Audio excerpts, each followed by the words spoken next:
बापा ये शब्दर महानता कौन सी महामंत्र ठारू कम नुहे।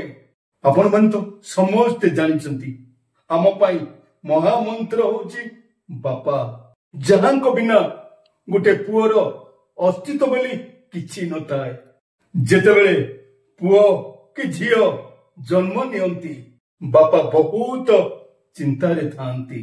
मो पुओ केमिति बड़ हबो, केमिति पाठ पढ़िबो, केमिति भल चाकरी करिबो, सेता पिला परिवार को खुशी रे रखिबो।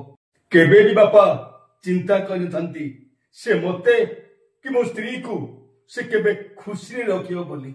बापा माँ सब बेले गोटे कथा चिंता करि थांती, से केमिति ता परिवार को नहीं कि खुशी रे रहू।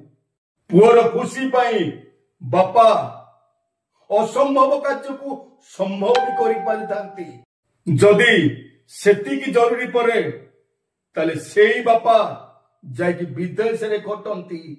किंतु किछि बापा पुअर जंत्रणा सही न पारी घर लुचि पलांती। आउ किछि बापा निज झियो घरे किछि दिन जाई रही जानती।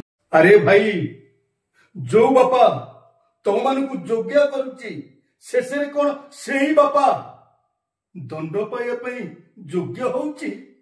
जो माने बापा मां को कष्ट दौचंती आउ जो माने बापा मां को घर तड़ी दौचंती, सेमान को अजानतरे सेमान को नहीं कि जो अचिन्हा जगह छाड़ुच ना। भाई माने एमिति भूल ना जीवन रे केबे भी करंतु नहीं। यदि दुनिया रे प्रकृत भगवान के ताए सी होचंती बापा मां, तेणु तांकु ना जीवन रे केबे भी हतादर करंतु नहीं। यदि वीडियोटी आपण मन को भल लागिथिबो निश्चय कमेंट रे लिखिबे लव यू बापा। रहिली जय जगन्नाथ।